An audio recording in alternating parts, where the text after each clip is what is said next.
Баршаңызға қайырлы күн достар. Бүгін осындай персикпен жасалатын галета жасайтын боламыз. Видеоның соңына дейін қарап менімен бірге болыңыздар. Ең алдымен табамызға ұнымызды салып аламыз. Одан кейін мұздай сары майымызды саламыз. Екеуін жақсылап араластырып крошка жасайтын боламыз. Барлық заттар тізімін описание бөліміне жазып қоямын. Сол жерден қарап көрсеңіздер болады. Осылай крошка жасап аламыз. Аздап ванилин салатын боламыз. Салмасаңыздар да болады. Одан кейін мұздай суымызды құямыз. Мұздай суымызды құйып болып, жақсылап қамыр илейміз. Бізде осындай жұмсақ қамыр шығатын болады. Осыны 20 минутқа морозильникке салып қоямыз. Енді біз начинкасын дайындайтын боламыз. Ол үшін мен персиктерді алдым. Кез келген жеміс түрлерін пайдалана берсеңіздер болады. Персиктерімізді осылай жұқалап турап алатын боламыз. 20 минут өткеннен кейін қамырымызды алып жая береміз. Ешқандай ұн себудің қажеті жоқ. Менің арнама тіркелмесеңіздер, тіркеліп, лайк басып, комментарий бөліміне өзіңіздің пікіріңізді жазып кетіңіз.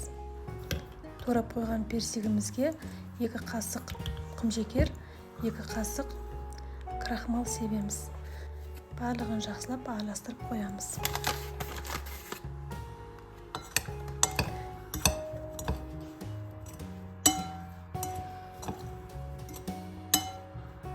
Жайып дайындап алған қамырымыздың үстіне 1 қасық крахмалымызды себеміз. Одан кейін 1 қасық шекерімізді сеуіп, осылай жайып аламыз.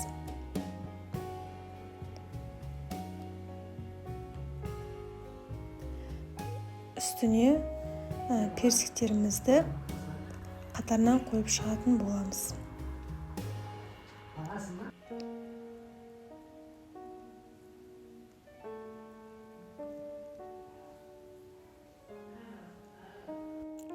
Барлығын қойып болғаннан кейін шетінде қамырымызды осылай бүктеп шығамыз.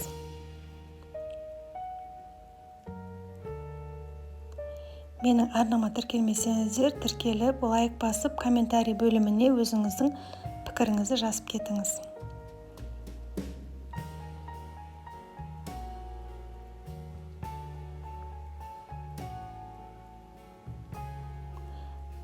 Барлығын осылай бүктеп болғаннан кейін жұмыртқаның сарысын шетіне жағатын боламыз.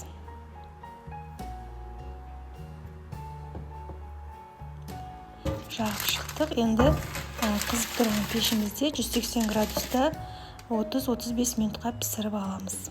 Дайын болған галетамыздың бетіне сахарный пудрамызды сеуіп ұсына береміз. Баршаңызға ас болсын. Менімен болғандарыңызға рахмет. Келесі видеоларда кездескенше сау саламатта болыңыздар.